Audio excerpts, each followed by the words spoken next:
पर्दा पता है कि पर्दा हटा तो तुम्ही लोग को सुविधा होगा। मोनिका, पर्दा हटा दे।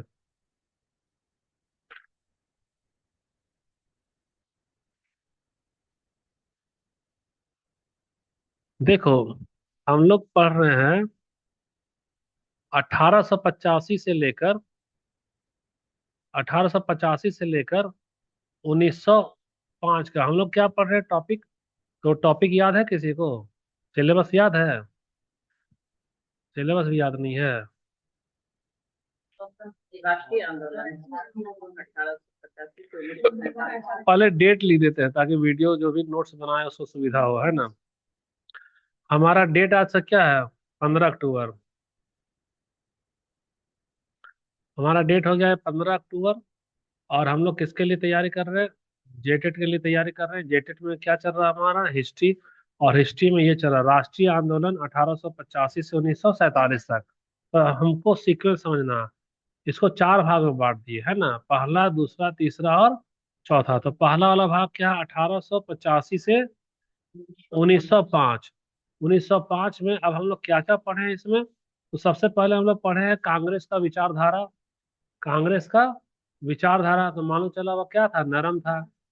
दूसरा हम लोग पढ़े कि इसी दरमियान में अंग्रेज क्या क्या एक्ट लगाया है जनता की आवाज को दबाने के लिए, ये भी पढ़ लिए। अब तीसरा हम लोग चरण पढ़ेंगे कि इसी कार्यकाल में अंग्रेज के द्वारा नियुक्त कौन कौन से वायसराय थे जिन्होंने एक्ट को लागू किया। एक्ट को क्या किया? लागू किया।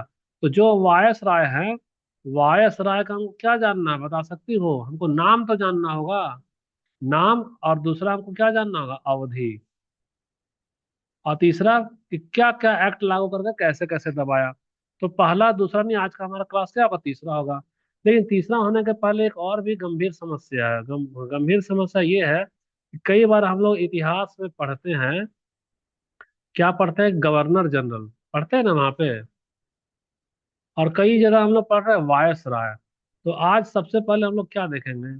हम लोग देखेंगे कि गवर्नर जनरल और वायसराय में अंतर क्या है। हम लोग लिख रहे हैं क्या यहाँ पर? Governor general. यहाँ पर क्या लिख रहे हैं? वायसराय। तो गौर से अगर सोचा जाए तो सबसे पहले भारत पे शासन करने वाला कंपनी का नाम था east India company. East India company.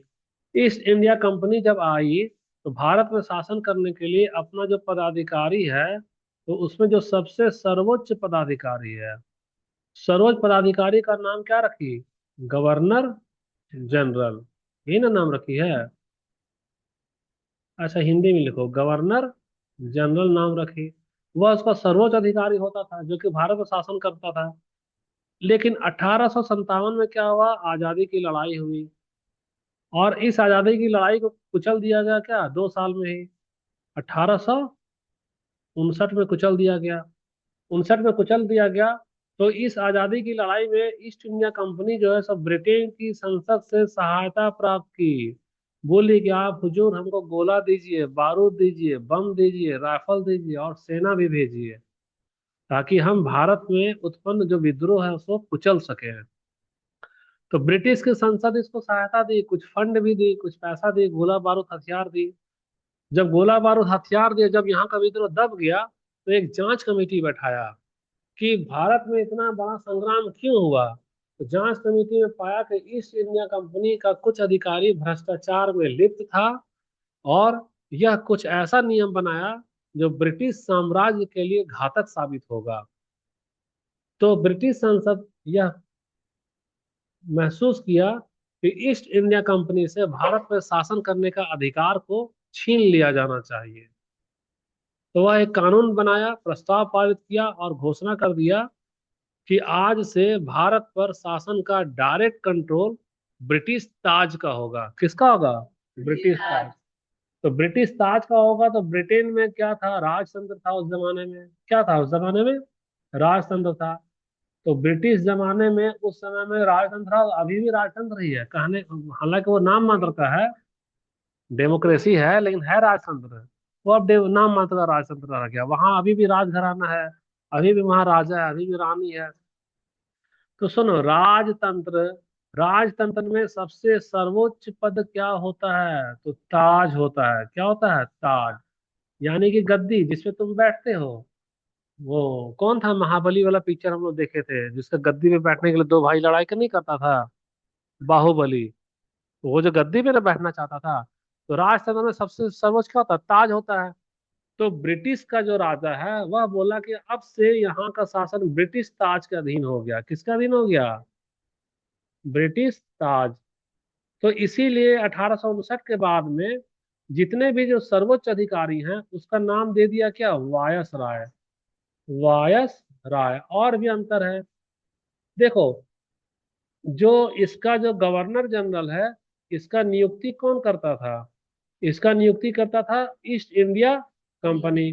लेकिन वायसराय का नियुक्ति कौन करता था? ब्रिटिश ताज करता था। दूसरा नाम एक चीज और है कि ये बताओ कि क्यों भैया इसको भी यह गवर्नर जनरल क्यों नहीं माना? तो इसको गवर्नर जनरल का नाम इसलिए नहीं दिया गया क्योंकि इसको वह क्या दिखाना चाहता था कि तुम एक कंपनी के न प्रतिनिधि थे, इसलिए तुम्हारी हैसियत क्या रहेगी? छोटा रहेगी। और अब तुम एक राजा का न प्रतिनिधि हो, तो राजा का प्रतिनिधि हैसियत में क्या होगा? बड़ा होगा। इसीलिए उसका नाम चेंज करके क्या कर दिया? वायसराय। आदमी वही है जो स्वतंत्रता संग्राम के समय जो अंतिम गवर्नर जनरल था, उसको ईस्ट इंडिया कंपनी से हटा करके ब्रिटिश क्राउन बोला कि आज से तुम मेरा चमचा है, तुम मेरे लिए काम करेगा, अब तेरा पद का नाम अब हम रख देंगे क्या? वायसराय। तो इसीलिए बोला जाता है अंतिम गवर्नर जनरल कौन था? जो कि प्रथम वायसराय बना। तो हम लोग ये जो फेज 1 जो पढ़ रहे हैं, तो फेज 1 का कार्यकाल क्या है? 1885। तो 1885 से लेकर 1905 वाला, अब बताओ तो वो गवर्नर जनरल में जा रहा है कि वायसराय में जा रहा है? खुद सोचो, आजादी की लड़ाई के बाद ना है। तो अब यानी कि इसके 1885 यानी फेज 1 में नियुक्त सर्वोच्च अधिकारी कभी भी गवर्नर जनरल कहलाएगा क्या? नहीं समझी अभी भी? सवाल समझो। फेज 1 का कार्यकाल क्या है? 1885। और हमको मालूम है कि गवर्नर जनरल का अंत कब हो गया था? 1857 का लड़ाई में। वो तो खत्म ना हो गया। तो जो एक बार जनरल दफन कर दिया गया वह 1885 में दोबारा जन्म लेगा क्या? नहीं लेगा। यानी सर्वोच्च अधिकारी की बात करेंगे 1885 वाला जो फेज 1 है, तो गवर्नर जनरल की चर्चा होगी कि वायसराय की चर्चा होगी? बस यही ही सवाल था। आप समझ में आया? फेज 1 में नियुक्त जो भी अधिकारी है वो क्या कहलाएगा? वायस राय कहलाएगा। रिकॉर्डिंग हो रहा है? हो रहा है। ठीक है।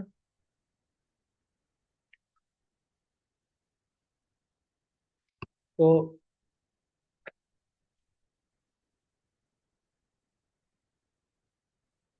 पढ़ना आसान है, बोलना कठिन है।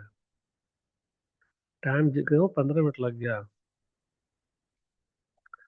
अब देखो, राष्ट्रीय आंदोलन 1800 कितना पेज नंबर था? मनीषा बोले थे 48 नंबर पेज था।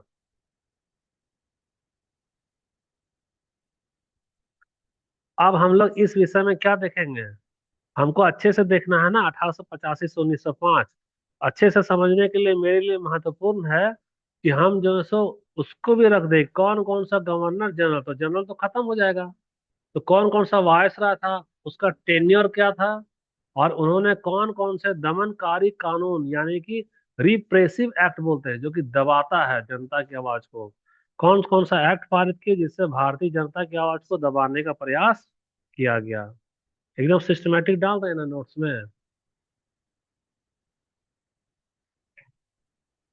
तो अब देखो, काल अवधि, अर्ली नेशनल यानी कि जो हमारा शुरुआत का वाला है राष्ट्रवाद है ना, तो उसमें 1885 से 1905 में देखो ईस्ट इंडिया कंपनी का क्या है? अब तो खत्म हो गया कहानी। कौन आ गया उस समय? ब्रिटिश शासन आ गया। आजादी की लड़ाई में ईस्ट इंडिया कंपनी से अधिकार छीन लिया गया। बोला आप भारत पे शासन अब डायरेक्ट नहीं करेंगे, तो कौन करेगा? वहां का राजघराना करेगा। तो ब्रिटिश शासन काल आ गया। तो ध्यान दो कि 1858 के बाद में ही भारत का जो शासन है ईस्ट इंडिया कंपनी से छीन करके ब्रिटिश काउंसिल के अधीन आ गया।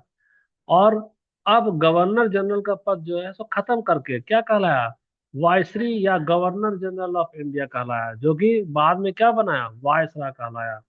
फिर भी कोई कोई उसको गवर्नर जनरल शुरुआत में बोलता था, लेकिन वह क्या था हमारा,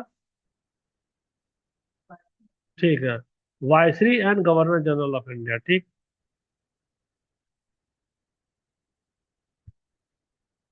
देखो ये वाला मैप है, ये वाला मैप सबसे लास्ट में समझाएंगे। ये वाला मैप क्या है हमारा, सबसे लास्ट में निचोड़ है।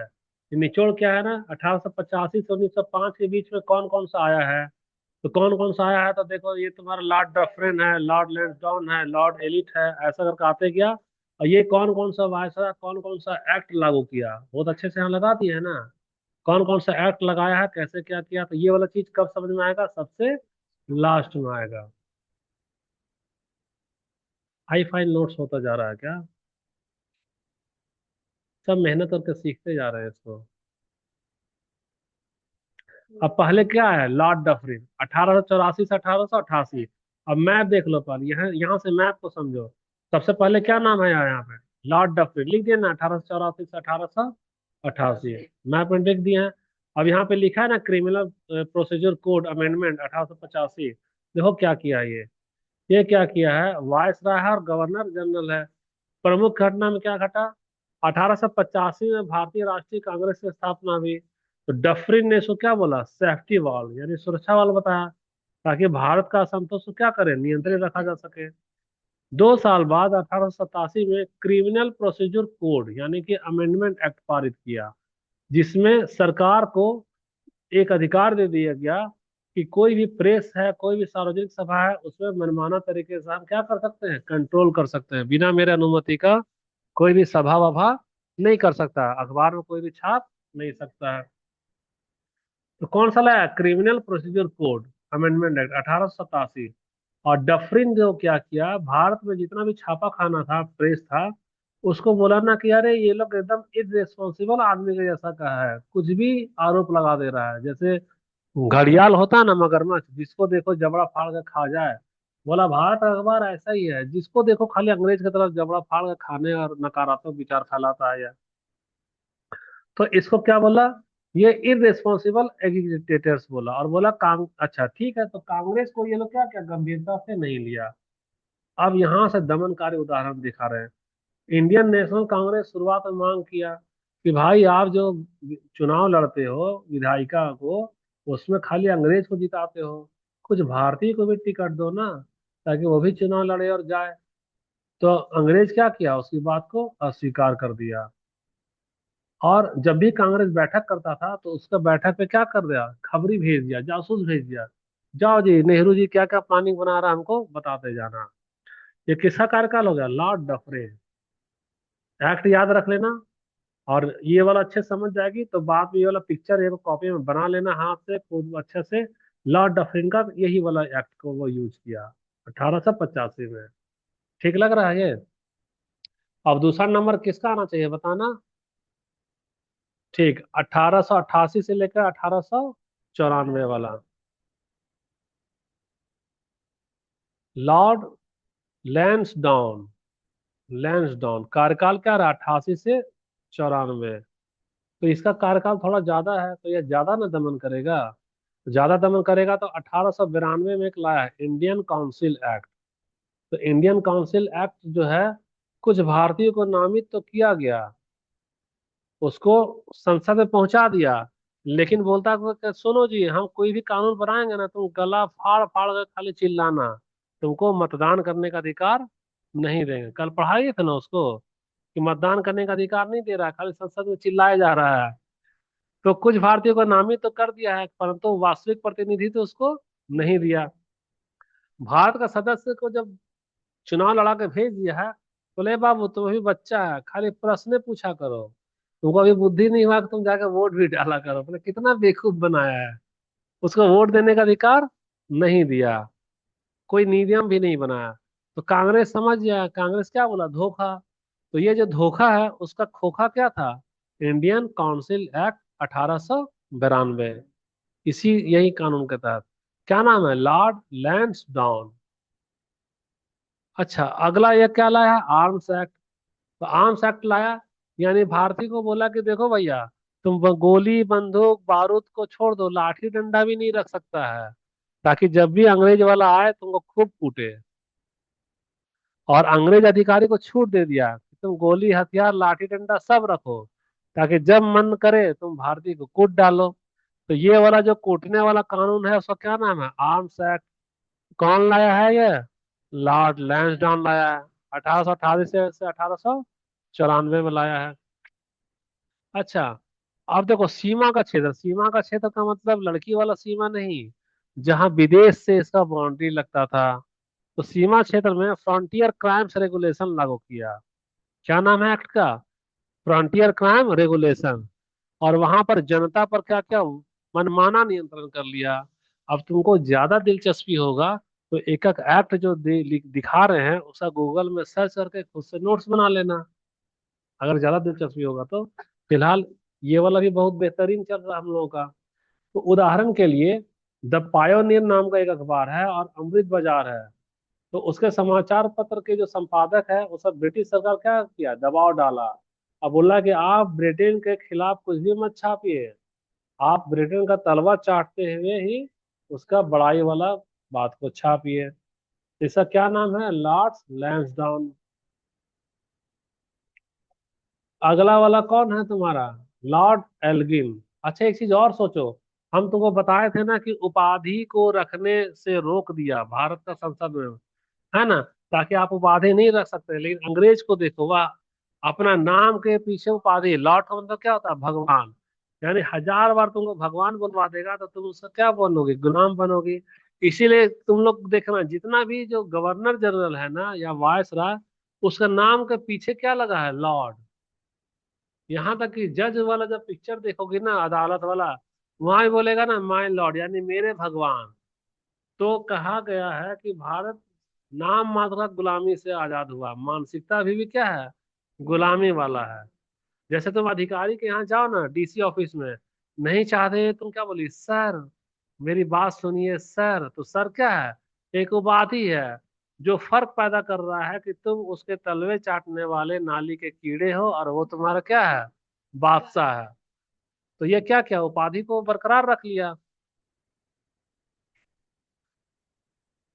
अच्छा, लॉर्ड एल्गिन वाला जो 1894 से लेकर 1899, तो ये क्या किया? दमन कैसे किया? 1897 में प्लेग फैला। तो प्लेग जब फैला है ना, तो लोग, छुआछूत के जैसा बीमारी था, लाखों लोग मर रहा था। तो ब्रिटिश सेना क्या किया ना कि लोगों का घर में घुसकर जबरन तलाशी करता था कि किसको किसको प्लेग है। उसको गोली मार देता था इलाज नहीं करा करके। तो तलाशी ले रहा है, मान लो पुरुष नहीं है तो महिला के साथ क्या करता था? दुर्व्यवहार करता था। तो इसका विरोध कौन किए? लोकमान्य तिलक। कौन सा अखबार में लिखे? केसरी। केसरी को जब्त कर लिया, उसका मशीन को जब्त कर लिया। और बोला कि तुम जो सो मेरे इजाजत के बगैर छापखाना में वो कर रहे, बुराई कर रहे, उसको भी जेल में डाल दिया। तो परिणाम का स्वरूप क्या लगा तिलक को? सेडिशंस लॉ लगा दिया, धारा 124 ए आईपीसी के तहत क्या क्या गिरफ्तार किया। और इसका जीता जागता उदाहरण क्या है? पूना प्लेग केस हुआ था, जिसमें ब्रिटिश सैनिक का जब बहुत क्रूर व्यवहार हुआ ना, तो क्रूर व्यवहार के खिलाफ आवाज उठाया कौन? तिलक। तो तिलक पर कौन सा आरोप लगा दिया? देशद्रोह, और उसको जेल में ठूस दिया। ठीक है, आगे हम लोग बढ़ते चल रहे हैं। लॉर्ड कर्जन, जो कि काफी फेमस है, ये 1899 से 1905, इसको सबसे अधिक दमनकारी शासन माना जाता है। ये वाला मुख्य दमनकारी कानून क्या क्या लिया? इंडियन यूनिवर्सिटी एक्ट हम पढ़ा चुके हैं। विश्वविद्यालय की स्वायत्ता समाप्त कर दिया, सरकार का नियंत्रण बढ़ा दिया। भारतीय शिक्षक को बोला कि मेरे खिलाफ कुछ मत बोलना, खाली मेरा ही बड़ाई किया जाना। ऑफिशियल सेक्रेट एक्ट, बोले थे ना सोना चुरा के भाग रहा है, तो बोला कि तुम इसको सेक्रेट रखोगे, नहीं बताओ कि तेरा सोना हम चुरा के भाग रहे हैं। यानी कोई भी सरकारी दस्तावेज या सूचना को तुम प्रकाशित नहीं कर सकते हो। प्रेस की स्वतंत्रता पर अंकुश लगा दिया। तीसरा क्या लाया? पार्टीशन ऑफ बंगाल 1905 में। तो लॉर्ड कर्जन जो है, वह बंगाल का विभाजन यही किया, बंगाल को धर्म का आधार पर बांट दिया। पूर्वी बंगाल को मुसलमान वाला में और पश्चिम बंगाल को हिंदू वाला में। और राष्ट्रवादी आंदोलन को कमजोर करने का कोशिश किया। इसका परिणाम में क्या जन्म हुआ? स्वदेशी आंदोलन का जन्म हुआ। उदाहरण रियल बाजार वाला, ये रियल उदाहरण देखो, अमृता बाजार पत्रिका ने बंगाल विभाजन की आलोचना की, तो उस पर ऑफिशियल सेक्रेट एक्ट के तहत क्या किया, मुकदमा चला दिया। बोला अच्छा जी तुम बता दिए हो कि हम भेड़िया हैं और तुमको खाने आए हैं, चलो तुमको मुकदमा करके डाल दे रहे जेल में। तो विश्वविद्यालय में राष्ट्रवादी छात्र और शिक्षक क्या कर दिए गए, निष्कासित कर दिए गए। तो ये जो जितना सारा पॉइंट बताए हैं, ये सारा पॉइंट तुम चाहो तो तुम्हारे लिए एक ही पेज में हम यहाँ डाल चुके हैं। क्या डाले हैं बता सकती हो, ये सारा। लॉर्ड कर्जन आ गया ना, एलिगन आ गया, उसका कर्जन कहाँ है। ठीक है, छुप गया होगा, जो ये वाला ओवरलैप हो गया होगा, कोई बात नहीं। अरेस्ट, तिलक को अरेस्ट किया, इंडियन यूनिवर्सिटी को लाया, कट गया है पिक्चर, कट गया है, कोई बात नहीं चल। हाँ नाम कट गया। कहाँ 1904, यहाँ वाला ना, हाँ नीचे वाला है, इसी का है, कट गया थोड़ा सा। ठीक है, अपने से जोड़ लेना, उसमें क्या है, एक आइडिया तो तुमको मिल गया ना कि कैसे आप शॉर्ट में इसको तैयार करेंगे। अब कुछ कुछ हम लोग क्वेश्चन कर लेते हैं,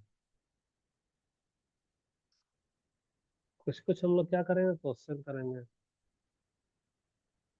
यहाँ तक हो गया था ये वाला, लॉर्ड कर्जन तो हो गया है। अब सारांश में आ जाओ। तो 1885 से 1905 के बीच में क्या हो रहा, एक, दो, तीन और चार। डफरिन से शुरू हुआ और खत्म कहाँ हुआ, कर्जन पे। दूसरा में लैंसडाउन, तीसरा में एल्गिन। खाली दो बार बोलो, Dufferin, Lansdowne, Elgin, Curzon. Dufferin, Lansdowne, Elgin, Curzon. कार्यकाल घर पे याद कर लेना, 84 से 88, फिर 88 से 94, 94 से 99, 99 से 1905। सबसे खतरनाक कौन था, यही था। इसीलिए सबसे ज्यादा एक्ट यही लगाया है, क्या क्या लगाया, Indian university act, officer secret act, और ये बंगाल पार्टीशन। देखना ये सबको पढ़ना घर जाके, क्योंकि एनसीईआरटी में छान मारो, नहीं मिलेगा ऐसा सजा करके नोट्स। देखती है ना, लाइन में अखबार टाइप का लिख देता है। ये जो जो एक्ट लगाया है उसको यहाँ पे दे दिए है, और इसको दबाने का क्या क्या तरीका किया है वो भी यहाँ पे दे दिए है। अब हम लोग आगे बढ़ जाएं, आगे बढ़ जाते हैं। निष्कर्ष क्या रहा कि 1885 से 1905 का काल संवेदनशील राष्ट्रवाद था। भारतीयों ने मांग तो रखी, परंतु ब्रिटिशों से ने क्या किया, दमन किया और नियंत्रण से उतर दिया। इसी दमनकारी कानून ने ही आगे चलकर उग्र राष्ट्रवाद की क्या करी, नींव रखी। कार्टून लगाना था, कार्टून नहीं लगा पाए, समय नहीं है अभी, बिना कार्टून का चलो। रेडी हो कर दें तुम लोग को, क्वेश्चन कुछ कर लिया जाए। ठीक है चलो। 1885 में भारतीय राष्ट्रीय कांग्रेस की स्थापना के समय भारत का वायसराय कौन था, लॉर्ड डफरिन। लॉर्ड डफरिन 1885 में ए ह्यूम द्वारा डफरिन के समय में हुई, जिसको सेफ्टी वाल बोला। अगला सवाल, किस वायसराय ने कांग्रेस को सूक्ष्म अल्पसंख्यक कहा था, डफरिन। उन्होंने कहा था कि कांग्रेस खाली मुट्ठी भर का है, बाकी देहात का आदमी तो उसको सपोर्ट कर ही नहीं रहा है। क्योंकि वह कैसा था, नरम वाला था ना, तलवा चाटने की बात करता था। किसका आवाज, मेरा आवाज कर रहा है क्या, तेरा आवाज कर रहा है। हमको लगा ऐसा बैटरी डाउन, तेरा बैटरी डाउन हो गया। अच्छा ठीक है, यहाँ देखो, भारतीय परिषद अधिनियम 1892 किस वायसराय के समय पारित हुआ। ये तो ये रटने वाला चीज है, इसलिए आंसर दिखा दे रहे हैं, लॉर्ड लैंसडाउन। इस अधिनियम ने कुछ भारतीयों को परिषदों में नामित तो किया, लेकिन वोट देने का अधिकार नहीं दिया, खाली बोला तुम गला फाड़ के चिल्लाते रहना। चौथा, किस वायसराय के समय प्लेग महामारी हुई और तिलक को देशद्रोह के आरोप में गिरफ्तार किया गया, बताओ। लॉर्ड एल्गिन द्वितीय। पांचवा देखो, बंगाल विभाजन में कौन था, कर्जन था, ये तो याद है, ठीक है। सेक्शन बी में देखो, अब चला रहे हैं उसी क्वेश्चन में, दमनकारी कानून और नीति, उससे संबंधित क्या तेरा क्वेश्चन मिलेगा, यानी एक्ट तुमको रखना पड़ेगा।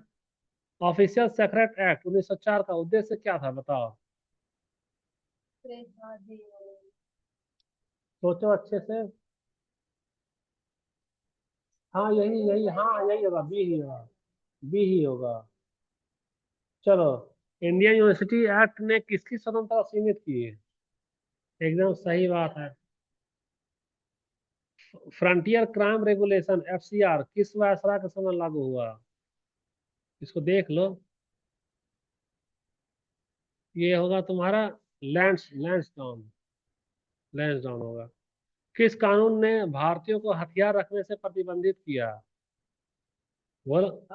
Arms act. कि तुमको लाठी डंडा नहीं रखने देंगे और अंग्रेज को रखने देंगे।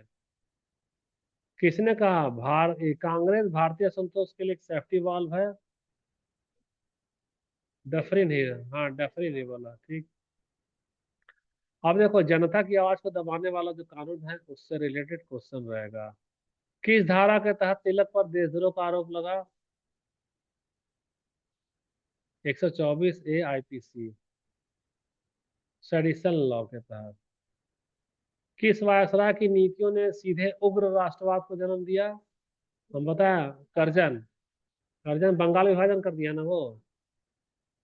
पहला स्वदेशी आंदोलन किस वायसराय के काल में आरंभ हुआ? अरे करजन बंगाल का विभाजन किया था ना, स्वदेशी फैल गया। हाँ। 14वां नंबर। किस अधिनियम से सरकार को सार्वजनिक सभाओं पर नियंत्रण का अधिकार मिला? कौन सा था बताओ? सभा को मीटिंग करने से रोक रहा था ना, क्रिमिनल और वर्नाकुलर तो ये होगा प्रेस वाला था ना। अच्छा, ये हमारा होगा, देखो क्या होगा ये। Criminal procedure code amendment. इसके तहत तुम सभा नहीं कर सकती है। 1905 के बंगाल विभाजन का वास्तविक उद्देश्य क्या था बताओ? अब वास्तविक घटना वाला उदाहरण से क्वेश्चन दे रहे हैं, है ना, जो रियल एग्जांपल हुआ है। करजन के शासन में किस अखबार को बंद किया गया? अमृत बाजार पत्रिका। किस वायसराय ने विश्वविद्यालय अधिनियम के माध्यम से दमनकारी शैक्षिक नियंत्रण लागू किया? अरे जो यूनिवर्सिटी एक्ट बना दिया था ना, कौन बनाया था? लॉर्ड कर्जन बना दिया था, ठीक। 1897 में तिलक की कैद ने आगे चलकर कौन सा प्रसिद्ध नारा दिया? Swaraj is my birth right. 18 हो गया। देशद्रोह कानून की शुरुआत किसने की?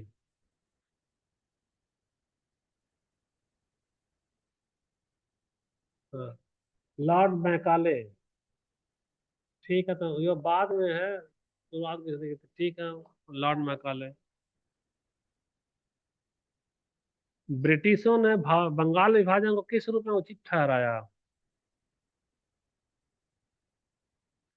प्रशासनिक सुविधा के लिहाज से क्या बोला कि हमको सुविधा होगा, बंगाल का बांट दे रहे हैं, हमको शासन करने में क्या होगा, सुविधा होगा। 1885 से 1905 के बीच सभी दमनकारी कानून की समान विशेषता क्या थी? चलो हम हिंदी बता दे रहे हैं। इकोनॉमिक रिफॉर्म मोटिव, यानी कि अर्थव्यवस्था सुधारना नहीं। सप्रेशन ऑफ पॉलिटिकल अवेक, ये जो पुनर्जागरण हो गया है ना राजनीतिक आजादी की बात, उसको दबा देना। तो यही वाला ही, यही दबा देना होगा, बी। राजनीतिक चेतना को दबाना। किसने करजन को सबसे अहंकारी वायसराय कहा था? गोपाल कृष्ण गोखले। कौन सी घटना ने ब्रिटिश सभ्यता के ढोंग को उजागर कर दिया? जो पूरा प्लेग वाला में करता था, कि एल्बर्ट बिल कंट्रोवर्सी हुआ, कि दिल्ली दरबार की बंगाल पार्टीशन, क्या होगा? पूना प्लेग। अमानवीय व्यवहार करता था ना महिलाओं के साथ में। प्रारंभिक राष्ट्रवाद के समय प्रेस की प्रमुख भूमिका क्या थी? तो प्रेस क्या करता था? जनता को जागरूक करता था ना, अच्छा अच्छा लेख लिख करके। तो इंटरटेन तो नहीं करेगा, इकोनॉमिक भी नहीं करेगा, अवेकिंग, देखो यही सी है। अवेकिंग नेशनल कॉन्शियसनेस, यानी तुम्हारा जागरूकता क्या करेगा, जगा रहा है, राष्ट्रीय चेतना जगा रहा है। किसने कहा ब्रिटिश नीति बांटो और राज करो की रही है? दादा भाई नेहरू जी। अब ना तुम्हारा क्रम के अनुसार कौन कौन वायसराय आया या कौन कौन एक्ट आया है, उसका सीक्वेंस के अनुसार अरेंज द फॉलोइंग वायसराय। चलो अब अरेंज करो, पहले में कौन होगा बताना। तो डफरिन, यानी कि 2 नंबर पहला वाला यहाँ है। अच्छा चलो देख लेते हैं। वाह, दो डफरिन, लैंसडाउन, एलिन और कर्जन। लास्ट हो गया, मैच हो गया तेरा। ऐसे ही सवाल रहेगा जेटेट में, इससे बाहर नहीं आएगा, देख लेना। 20वीं सदी का पहला दिल्ली दरबार किस वायसराय के समय हुआ? लॉर्ड कर्जन के समय में हुआ। कौन सा अधिनियम स्वदेशी आंदोलन के लिए प्रेरक बना? स्वदेशी आंदोलन क्यों हुआ था? बंगाल विभाजन। यहाँ लिखा ना, पार्टीशन ऑफ बंगाल, यानी बंगाल के विभाजन के लिए स्वदेशी आंदोलन हुआ। बस ऐसी सीबीएसई स्कूल में पढ़ाते हैं। हो गया इंग्लिश मीडियम, यही है, खाली पीपीटी रहेगा। इसी तरह से होता है। यही है पढ़ाई, इंग्लिश मीडियम का यही है पढ़ाई।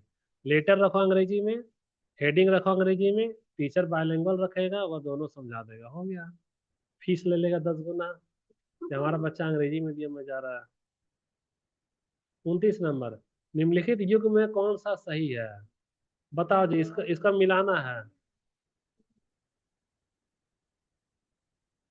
देखो, बंगाल का पार्टीशन कौन किया था, बता सकती है? और दर्जन। कर्जन। तो ये वाला लॉर्ड कर्जन, या डी वाला तो यहाँ में मिलेगा, लॉर्ड कर्जन वाला मिलेगा। हाँ, FCR भी ये वाला किया है। अच्छा चलो इसको, अच्छा इसको देख लेते हैं। बी में, लॉर्ड्स लैंडन इंडियन काउंसिल एक्ट 1892 में जा रहा है ना। यहाँ कहाँ है, इसका ऑप्शन ही नहीं है। अच्छा ठीक है, मिस्टेक है यहाँ ऑप्शन।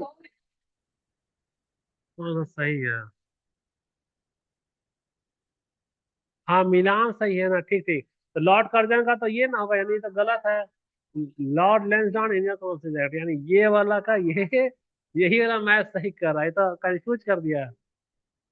हाँ, ऐसा भी क्वेश्चन आ सकता है क्या?